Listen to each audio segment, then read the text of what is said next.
There are few jobs as dangerous as deep-sea fishing in the Arctic, where gale-force winds and mountainous seas have claimed the lives of thousands of men. In January 1968, trawlers from Hull's vast fishing fleet headed into these icy waters in their quest for the biggest catch. It was a journey that would descend into tragedy. The waves must have been 30, 40 foot high, some of them. You know, you've got hundreds of tons of water crashing onto the ship. And I actually thought we were going to sink. We was fighting for our lives. Within 3 weeks, 3 ships had sunk and 58 men had lost their lives. For their families back home in Hull, the news was devastating. Your brain's thinking, what was the last words they said? Was he shouting for me, for his mum, for his bairns? Would he have been fighting to get out of the water? All that plays with your head. But out of this tragedy came something extraordinary. Fuelled by years of suffering and loss in which over 6,000 of their men had died at sea, the women of Hull rose up to protest against the dangerous working conditions. They were led by an indomitable character called Lillian Bollocker. My mother just looked horrified, and she thumped her hands and she said, "Virginia, enough is enough.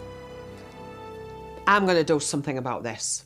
I've always been concerned, but I've never had the guts to do out about it. But now, I think it's time somebody did.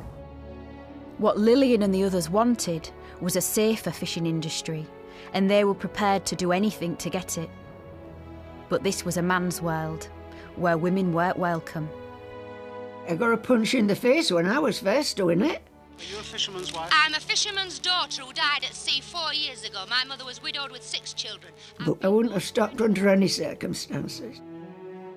I wanted something put right that was wrong. People should never put money before people's lives.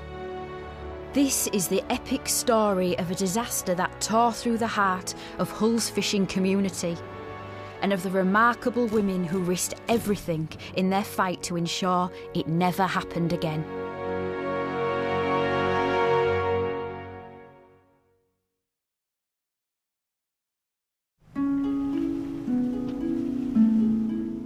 The circumstances that led to the women's protest have their roots in Hull's unique fishing culture and the dangerous working practices that developed over the course of a century.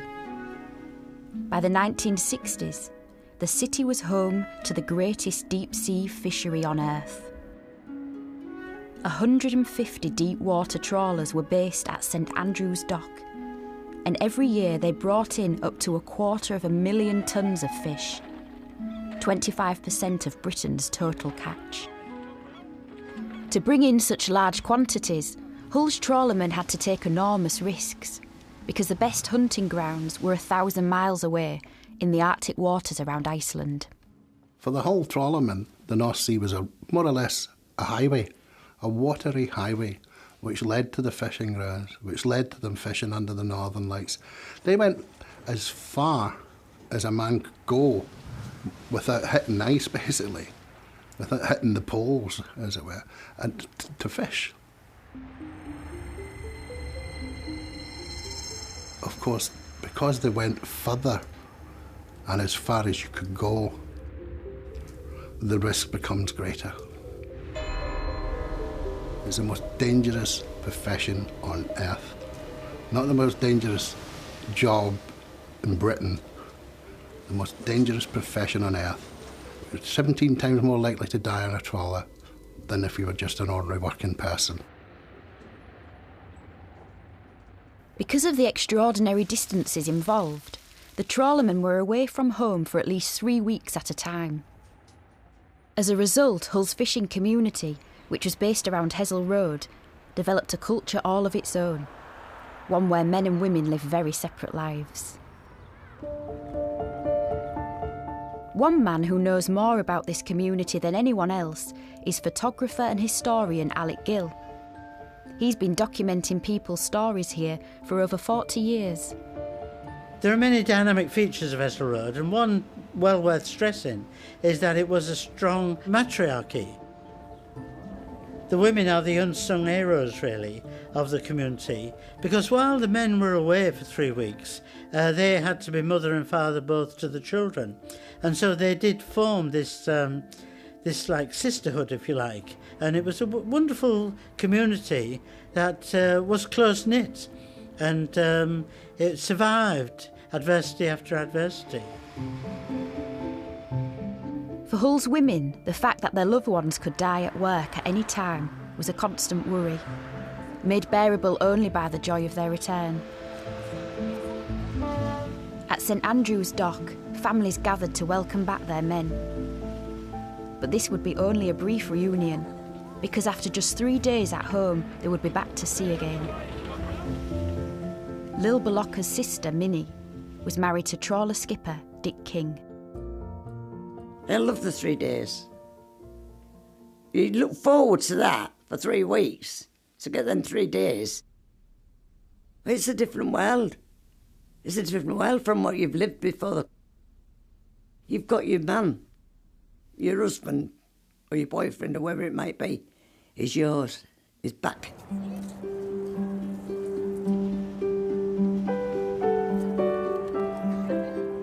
For children too, it was always a treat to have Dad return after 3 weeks away. Jean Shakespeare was one of 7 children. When Dad came home, it was really exciting, especially for the younger children, because as soon as he put his bag down, he had sweets. So we couldn't wait for Dad to come home, you know. I know we loved to see Dad, but it was the sweets as well. Everybody got sweets and was all tret, you know. So it was lovely. And he was really a lovely man. Trawlermen were prepared to put up with this time away from home because of the money. They were paid a weekly wage plus a share of the profits from the catch, earning them the nickname, the 3-day millionaires. After 3 hard weeks at sea, some of the younger men let off steam in heavy drinking sessions, giving Hessel Road a reputation for trouble. But most married men, like Minnie King's husband Dick, spent their time and money providing for the family. They didn't talk about work for fear of worrying their wives, and they knew they'd soon be packing their kit bag ready for the next journey. And when they put that over the shoulder, that's not a nice feeling. You know where they're going. You know it's going from you and your children. Am I going to see him next trip or whenever? You'll never know. You never know. So you always have that at the back of your mind. On the dreaded sailing day, age-old superstitions kept Hull's women out of their men's world. It was taboo for them to go to the docks to see their men off, and they never waved them goodbye, for fear an actual wave might wash them overboard. And the strange rituals didn't end there. There's a little ditty in Hull which goes, "Never wash on sailing day or you'll wash your man away." And so it meant washing his clothes. Because when you think about washing, if you're washing somebody's garment or shirt or whatever, you're washing the soul out of them, washing the spirit out of the house. Also, you're mimicking plunging them under the water. And so for a seafaring family, you know, you're mimicking drowning them.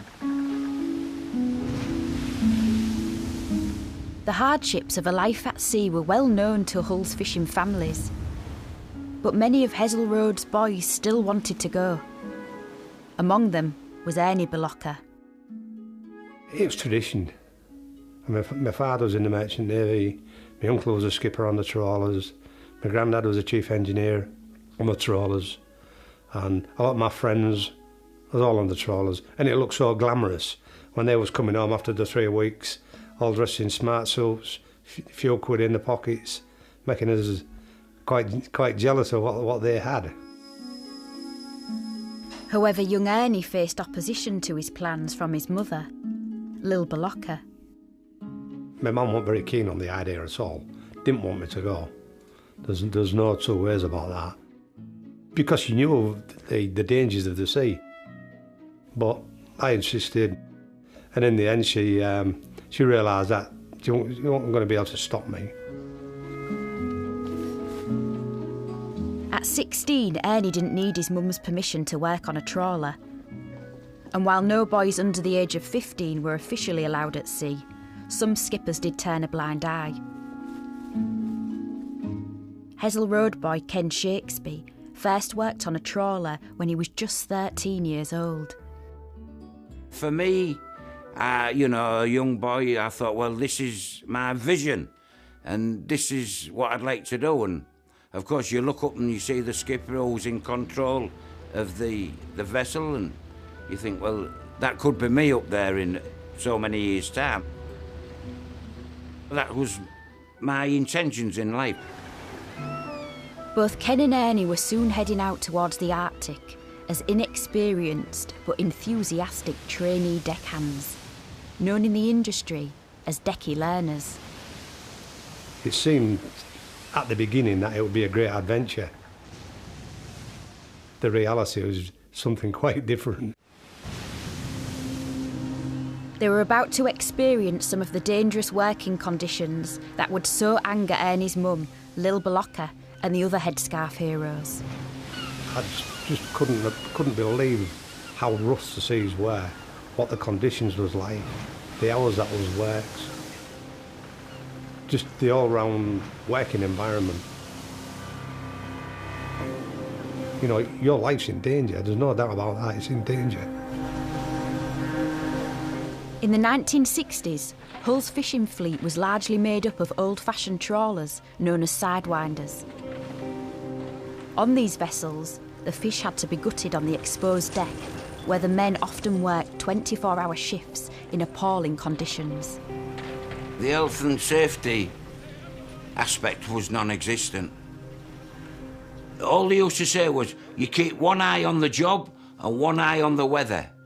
And that's the simple basic safety tools you had. One eye on the job, one eye on the weather, because when it was bad and these, what we call the white horses would break, they would just come on board like nobody's business. And it would knock, it don't matter who you was, it would knock you down like a 10-pin. Being swept overboard was a risk, but the ship's moving equipment was more dangerous, and it wasn't governed by the same safety laws as machinery on land. Deep-sea trawlers were full of hazards that could cause death or serious injury in an instant. The wires that they use for towing the trawl, they're under that much strain. You know, you're talking about maybe 50 tons of strain. That snaps, it'd take your head off. It'd cut you in half. No doubt about that whatsoever. Despite the dangers, many decky learners had little to no training before going to sea, so they had to learn from the more experienced deckhands. You know, when you was young and green, you would like latch on to the older, matured people, and you would learn from him. And then I used to think, well, he's an old man, he's been doing it for many years, and he's managed all these years, so what he's doing, it must be the right thing. So I'm going to learn from him, and hopefully that'll get me through. It's like, as we say in this day and age, it's an accident waiting to happen. But accidents did happen, some fatal. And it was Hessle Road's women who were left to suffer. One such accident occurred in August 1963. The last time I saw my dad was early in the morning when the taxi came for him. He kissed us all bye-bye and that, and then my mum went down the passageway of our house to the front door with him, and he kissed her. Sorry. And he said, bye-bye. And that was it. We never saw him no more. And it was fine. There was nothing wrong with him. He just went out of the door, and that was it.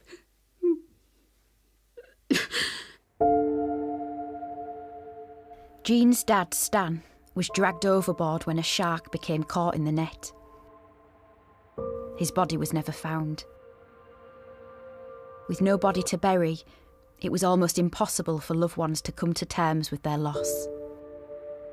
And the thing that was sad for my mother was she always thought, he's lost, he'll get found and he's lost his memory. And she believed that for years.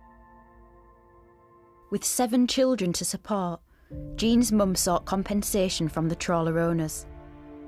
But they claimed her father's death was an act of God and refused to pay out, leaving the family with financial worry, on top of grief.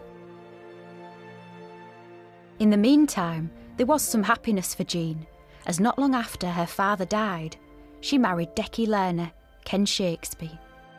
I was 19, June was like 11 months younger than me.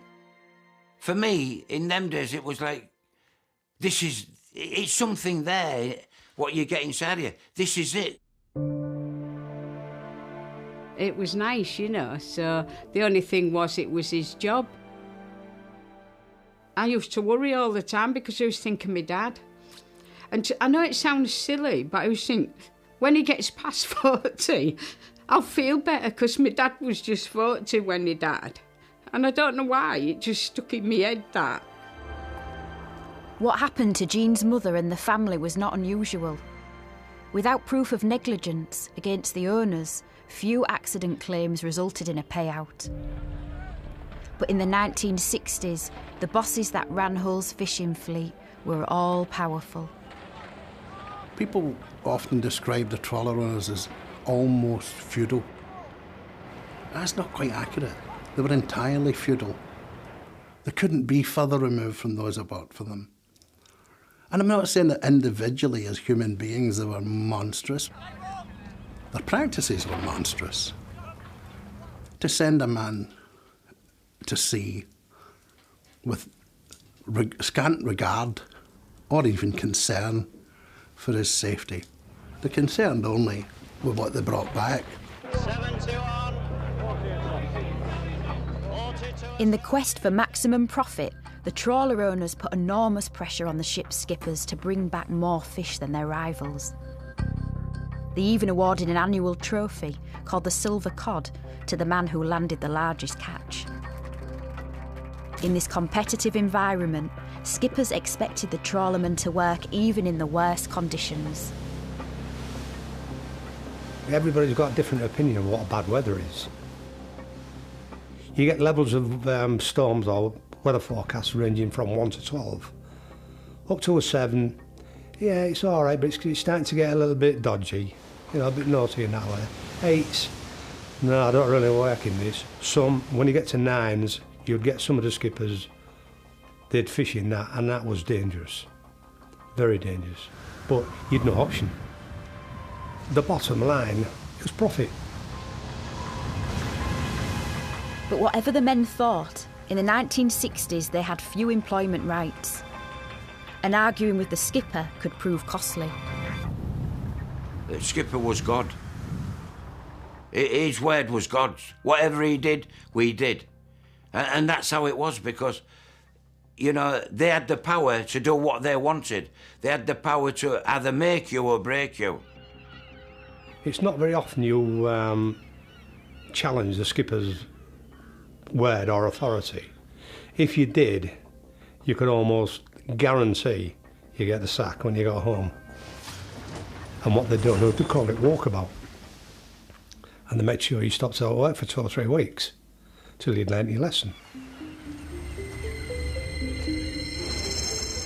This constant threat to their livelihoods meant the men rarely complained, despite the working conditions. They might have complained that unlike some continental fleets, Hull's trawlers sailed without the support of a mothership, a rescue vessel which carried medical staff and equipment. Instead, responsibility for medical emergencies lay with the skipper, who usually only had basic training. In 1963, a von Blenkinsop's father had a heart attack while at sea on a trawler. The skipper was a good skipper and sent him down to get in his bed and rest, but he needed treatment. He needed someone to get him the right medicine. He was never ill he was not once that I can remember ill in his life, my dad. Not once. I can never remember him going to the doctors. Nobody expected him to die, not one in the family. It was like a bolt out of the blue when we got told he died. He just went away a happy man as usual. And it was not that he'd been swept overboard or the ship had gone down. It was because he needed somebody who knew what they was doing. I know the skipper knows little about, so much about it, but they're not doctors. But when you sit down to think about it, it's the thing that they should have had. They could have got him off and got him home, and I could even still have my dad. I know he'd be old, he'd be in his 90s, but even so, he would still have a chance of being alive. Yvonne's mother was left with 6 children to bring up.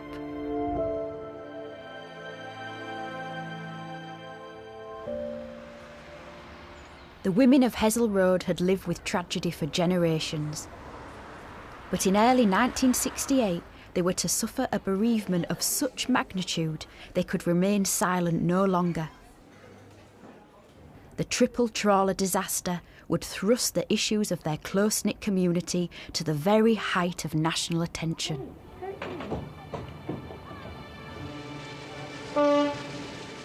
It began on the 10th of January, when a fleet of trawlers left St Andrew's Dock on the early morning tide. Among them was the St Romanus, a vessel with a poor reputation. Dick King was offered the job of skipper. Dick was supposed to take that ship. And he said to me, I don't fancy going, Min. And he'd been to sea all his life. He never, ever refused a ship. He said, I don't fancy going, Min. I said, well, don't go, love. Please don't go. There's something about it he didn't like. He said he wasn't seaworthy. The ship was eventually taken out by a young skipper called Jim Wheeldon. As well as being considered unseaworthy, there was no radio operator among his crew. The idea of going to sea without a radio operator is like a blind man going out without a cane or a dog in a dark street. In times of trouble, a mayday signal sent by the operator from the powerful equipment held in the radio room would be heard around the world. But the radio in the skipper's wheelhouse had only a limited range, leaving the ship isolated. Now that in itself is astounding. What's even more astounding is that wasn't illegal. At around 7:30 on the 10th of January, Jim Wheeldon was struggling to get his basic radio to work. He contacted the trawler owners to give his position, then called his wife to tell her he was unhappy with the ship. She never heard from him again.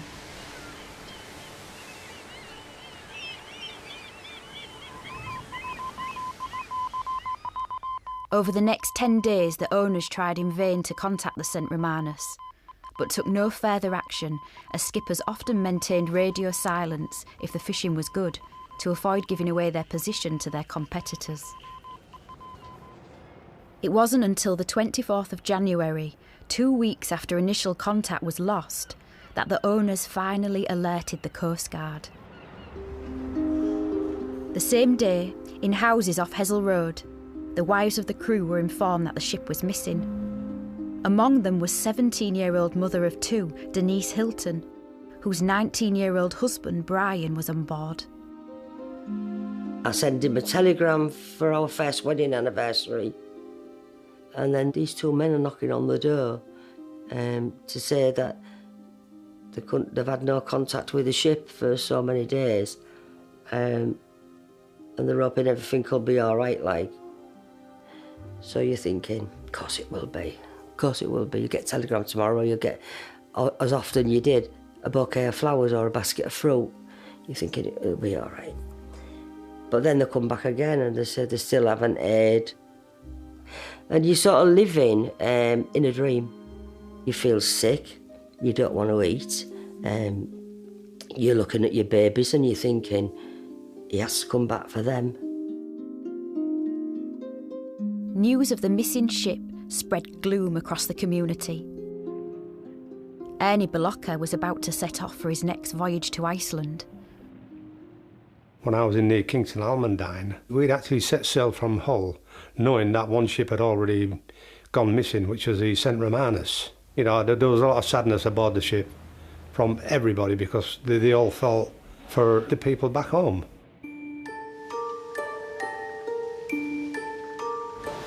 Meanwhile, off Iceland's east coast, the Kingston Almondine sister ship, the Kingston Peridot, announced she was struggling in bad weather. In force 12 winds, a build-up of ice was making her top heavy. It was every skipper's nightmare. Ice gathers at a remarkable rate on a ship. A ship of 450 tonnes will turn over, what they call turn turtle, where the ice is packed upon it and it turns very rapidly and disappears. Although no one received a mayday signal from the Peridot, as the storm passed and there was no further contact with her, nearby vessels were alerted. We'd been fishing up the east coast of Iceland when we got a message from the insurance buildings in Hull telling us that the Kingston Peridot was missing in that area where we were. And would we keep an eye out for it or looking to see if we could find any signs of it whatsoever. But we never found anything at all. On the 29th of January, the discovery of a life raft belonging to the ship led to a full air and sea search. And when 3 of her lifebuoys were found near an oil slick on the water, the Kingston Peridot was assumed lost, along with their crew of 20 men.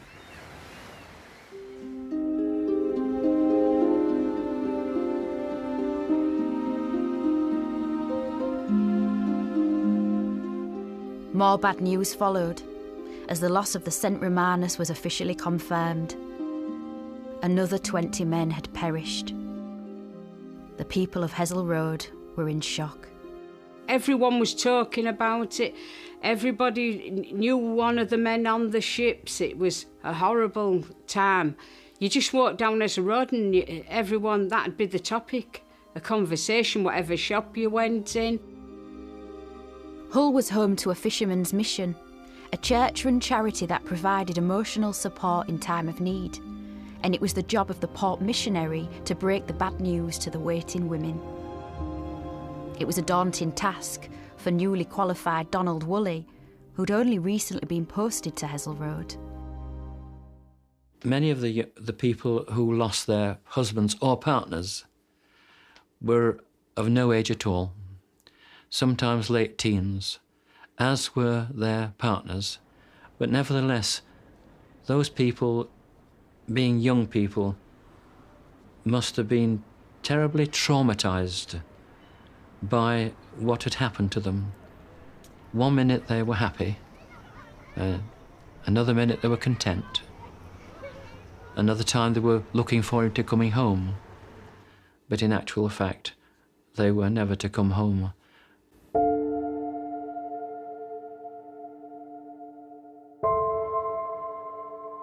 "17-year-old Denise Hilton was the youngest of the widows. My brain's thinking, did he fall overboard? Was he sleeping in his bunk? Was he shouting for me, for his mum, for his bairns? Was he all fighting to get out? Was it quick? And you think, God, I hope so.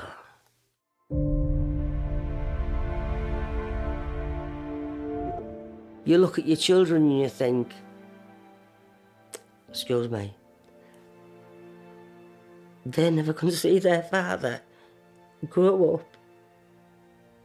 It was 19, for Christ's sake. Sorry.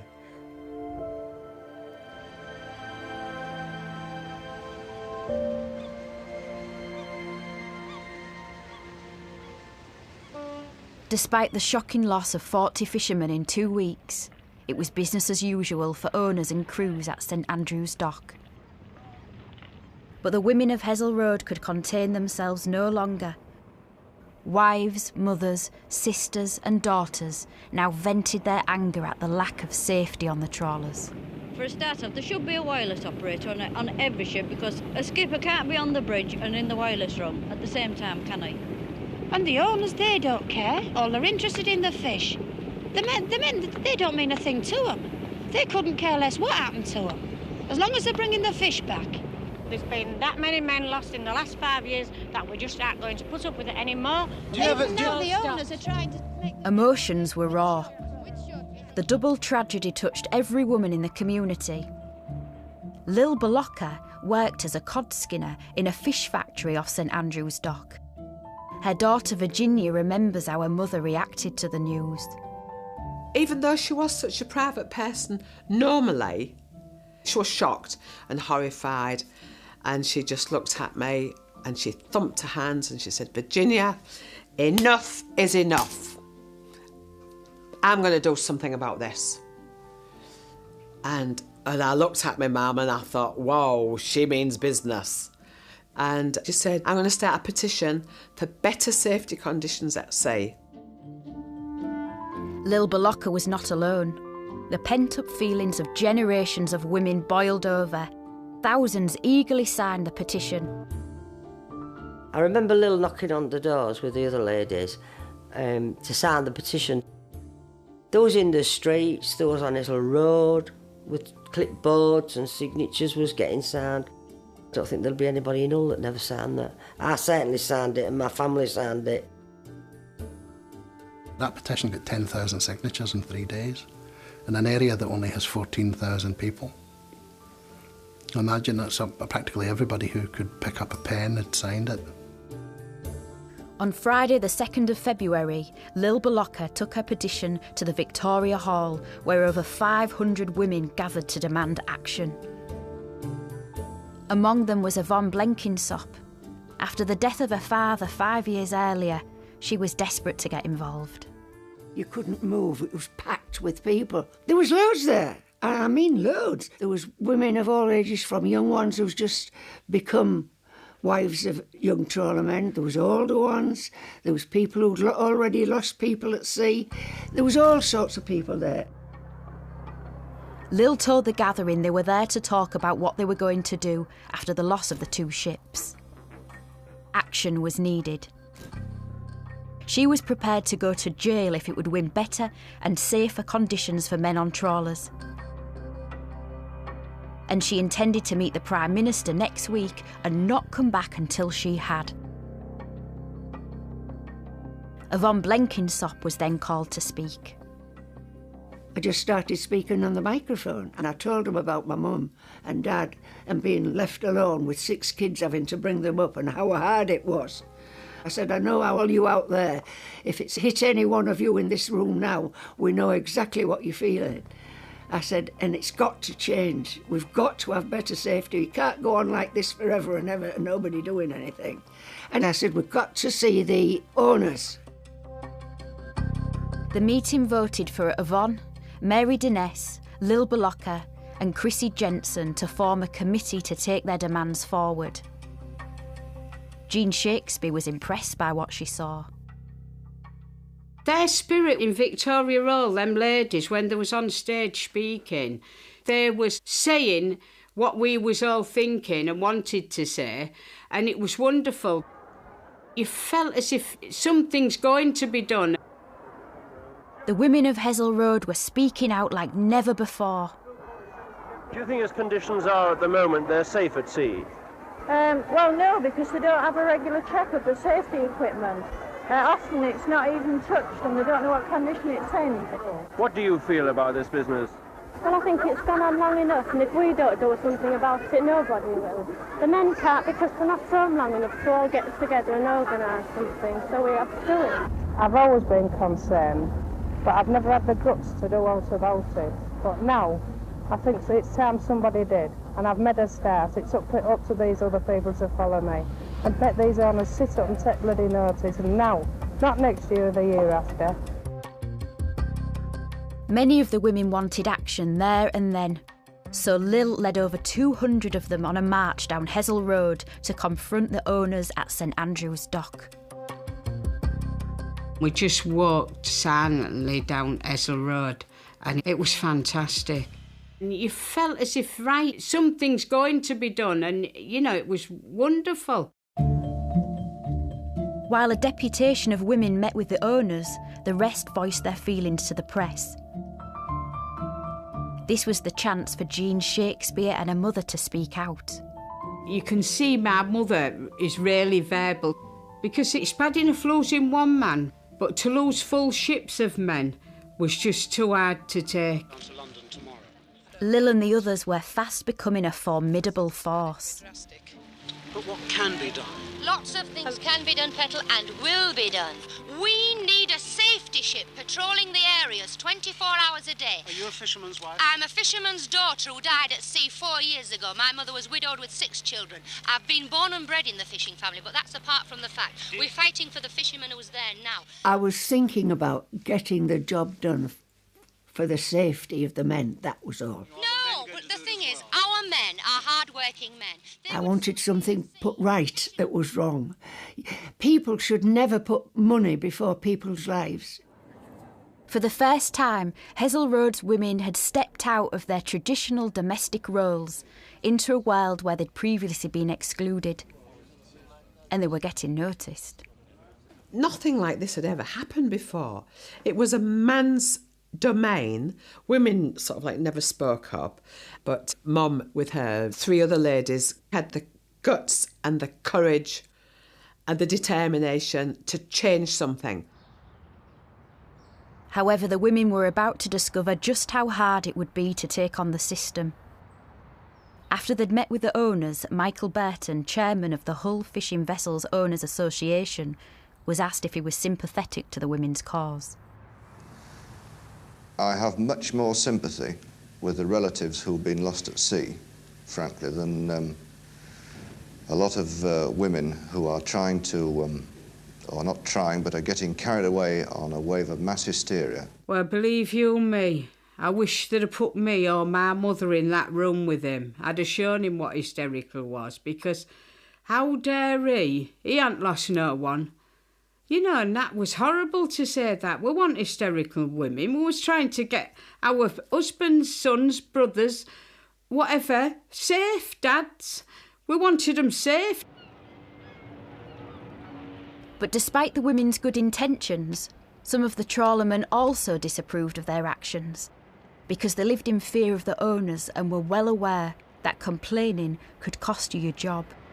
Frankly, the ordinary fisherman is a bit sick of all these women interfering in their own business, and the sooner we get down to dealing with the men who matter rather than the women, the better. Things took a darker turn when the women were sent death threats, and Yvonne Blenkinsop was attacked in a restaurant off Hessel Road.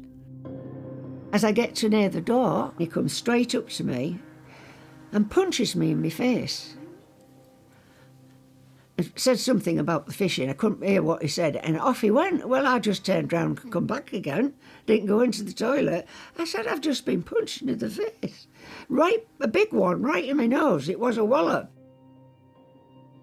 They didn't like women standing up and doing anything then.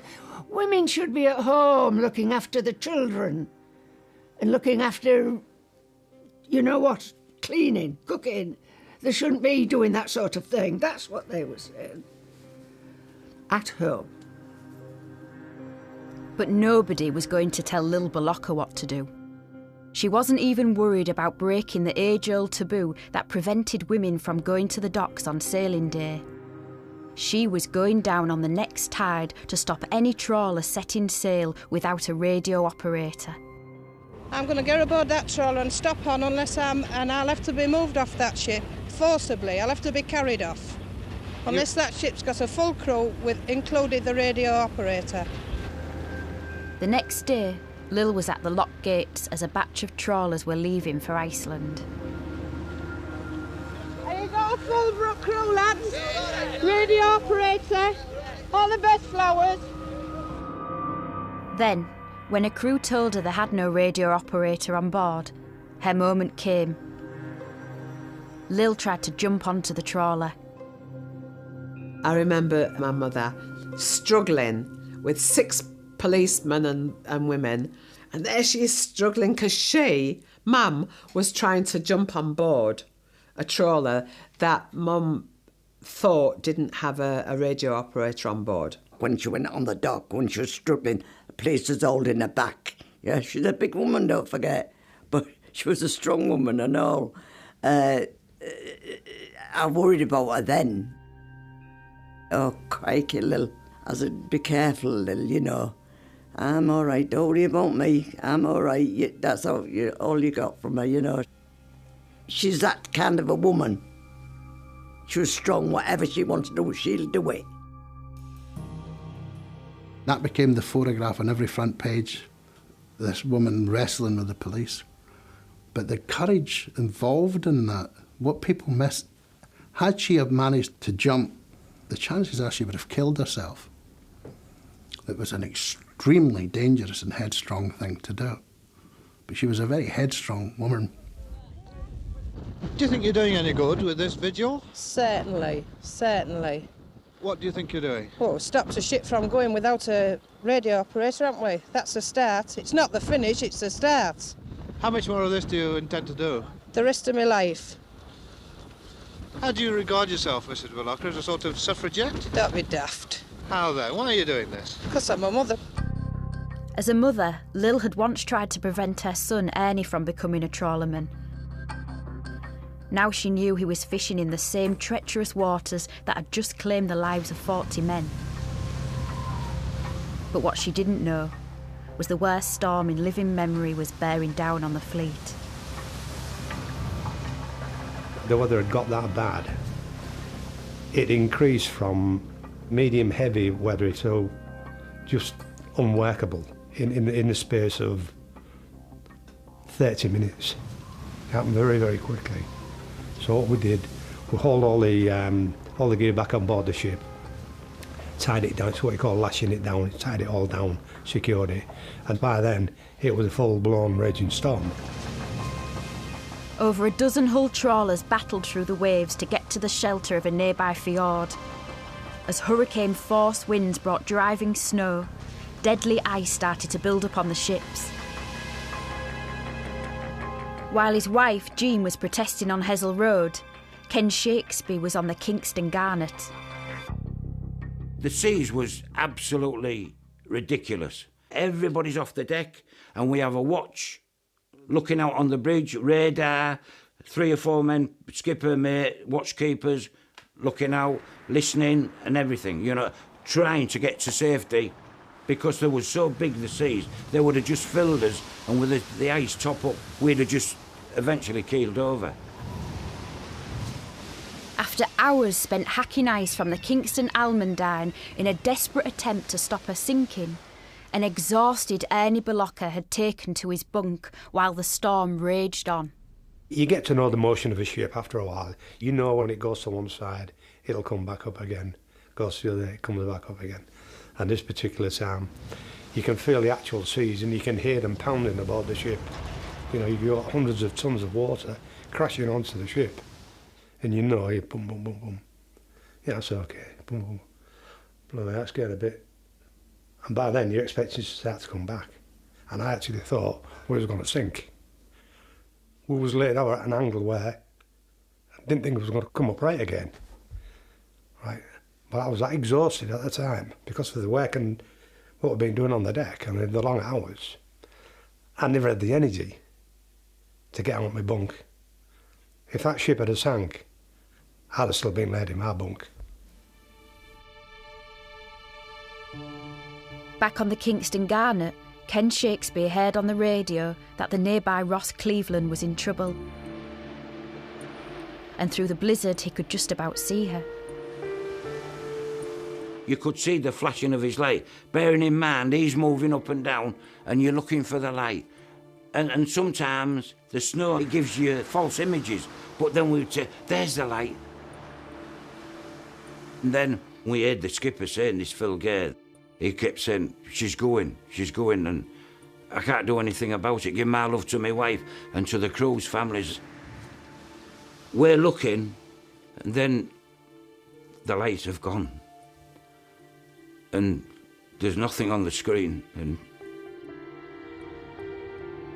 It was just after midnight on Monday the 5th of February when the Ross Cleveland sank. Another 19 fishermen were presumed dead. News of the Cleveland's loss stunned the Hessel Road community. A double trawler tragedy now became the triple trawler disaster. Despite the enormous losses, Port missionary Donald Woolley witnessed an extraordinary spirit of resilience amongst the women. These people were really quite remarkable in themselves. Some of them were older, some of them were younger, but I think I've never seen bravery as I saw during those few days. They were brave because they had to carry on. They were brave because they had to manage a home. They were brave because the children had to go to school.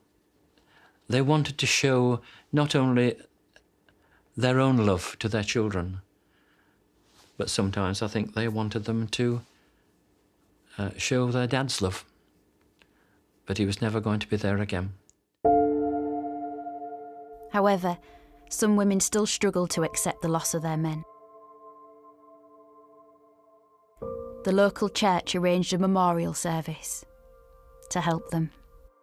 And there's hundreds of people, and you walk in there and all the flowers are laid out, and then they start playing a bard with me and all that kind of thing. And that makes it real. That made it real. Although you didn't have a body, all them people coming together, not just my family, all the other trawlermen's families, that's what made it real. Meanwhile, the government ordered an inquiry and summoned the trawler owners for discussions on safety in the fishing industry. But it was the women's campaign that still drove the impetus for change. The next day, Lil, Yvonne and Mary travelled to London to a special meeting with top government ministers. I was dead centre to this one in the middle who turned out to be the head minister. And as I sat down, I said, I hope we're going to get these things, and just said that as I sat down, all of them. And he just smiled at me to begin with then. Then they started at the end and came through. Each of them, they're saying what they were saying, the girls and whatever, and they came to me. Then I said all my things, and I said, I've got a lot here, I'm afraid. But I said, I ain't going out of here until I know I've got them. And I hope I do get them. I said, they should always have a radio operator on board a trawler, always. I said we needed a mothership. We needed more modern materials to use on our ships. Why can't we use some of the stuff that's used in the aeroplanes, that's light and can be used? Why can't they find something that could maybe stop the ice going so far and being so heavy? There must be something in this day and age. The women also wanted trawlers designed for better safety, restrictions placed on the use of inexperienced decky learners, and a ban on fishing in poor weather. When we was coming out, I said, Petal, are we going to have these things then? And he said, you are, my dear. Real nice, with a big smile. He agreed with everything all of us were saying because they all needed doing. Everything. Everyone. Now, that was good. There was more good news to follow. Reports of a miracle survivor.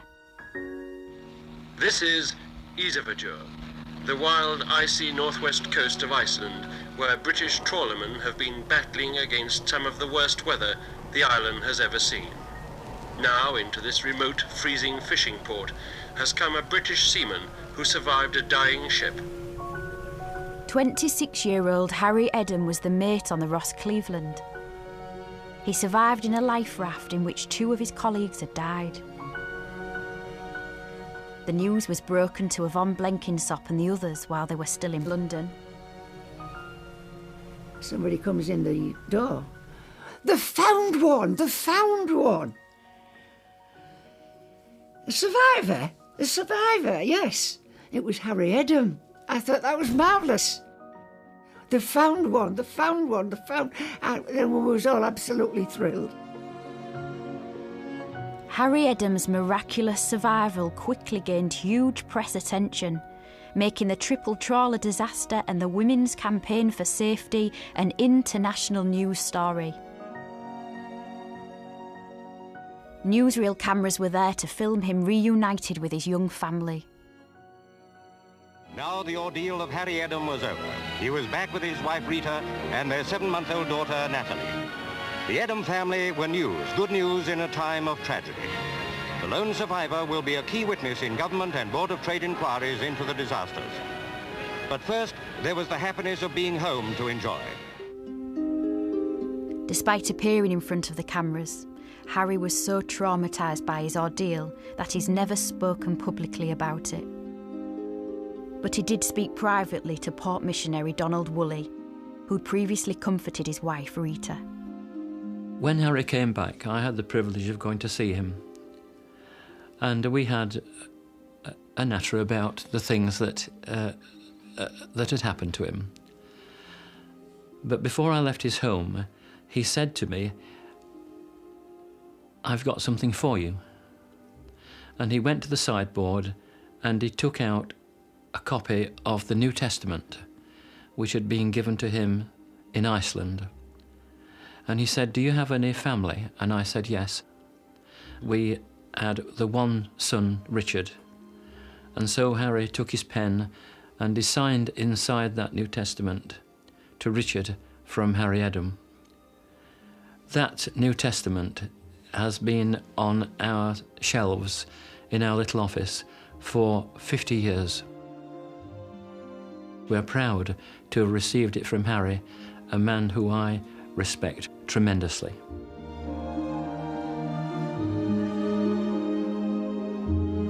Following their success in London, Lil Balocka and the others returned to Hull, where they reported back to the women of Hessel Road.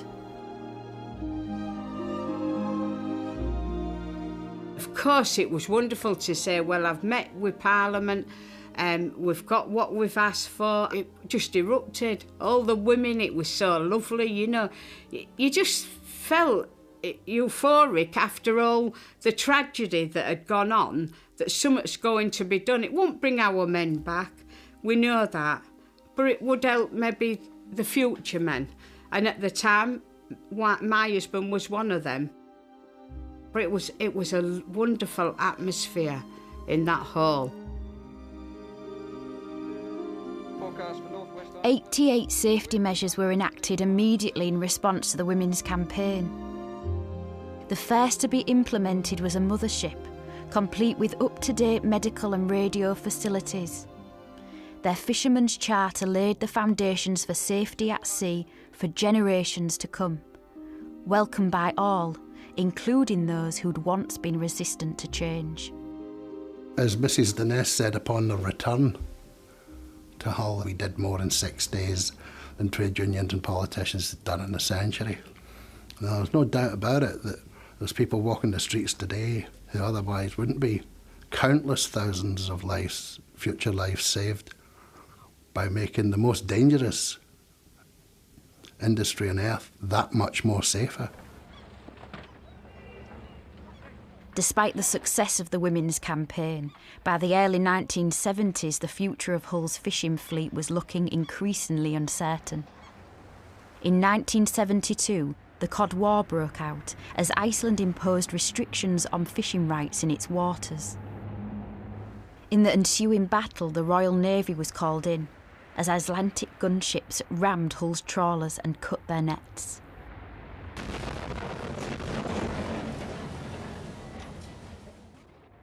By the end of 1976, Iceland had won the Cod War. With access denied to its rich fishing grounds, Hull's fishing industry fell into a sharp decline, from which it never recovered. The effect on the Hessel Road community was devastating.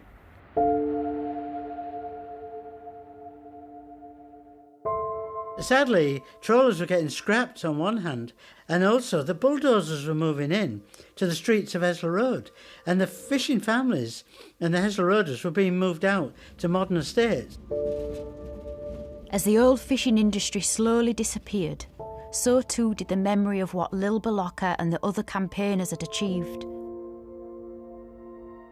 And when Lil died in 1988, at the age of 59, there was little fanfare. I said to Audrey, my partner, let's go to the funeral, expecting there to be lots of people. You know, I knew it was going to be at the Boulevard Baptist, and we thought there'd be loads there. Anyways, nobody. Just the family group went in, and the hearse comes along, and nobody in the street. For a woman who had fought for trawler safety, it was a sad way for her to end her life.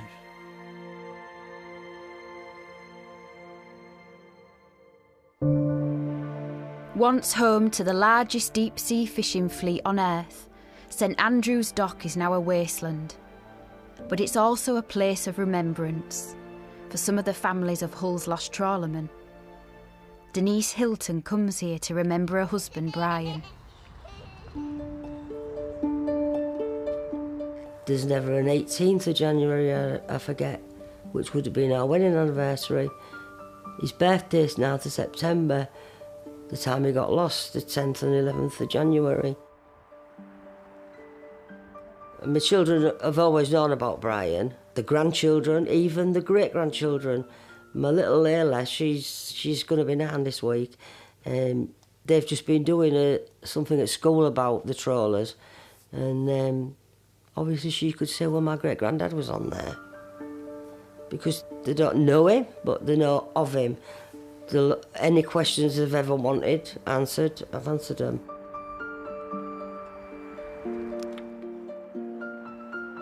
They say, will they see us, Nana? I say, yeah, but they're just in another room. They're always in here. And that's all you can say about it. So, they're always in here. You can't take that away from them. In 1968, Lil Balocka led the women of Hesel Road on one of the most successful protest movements of the last 50 years. Together with Mary Denness, Chrissy Jensen and Yvonne Blenkinsop, she transformed the attitude to safety at sea and helped save the lives of untold thousands of men. They should have an award for what they did. And I was happy, proud, and so was my mother to march behind them ladies, and I'd do it again tomorrow. Today, Yvonne Blenkinsop is the last surviving leader of Hull's Headscarf heroes. I'm so pleased and so proud that I did do it. I just wanted to do a job and do it properly and get the safety for our men, because our trawlermen more than deserved it. More than deserved it.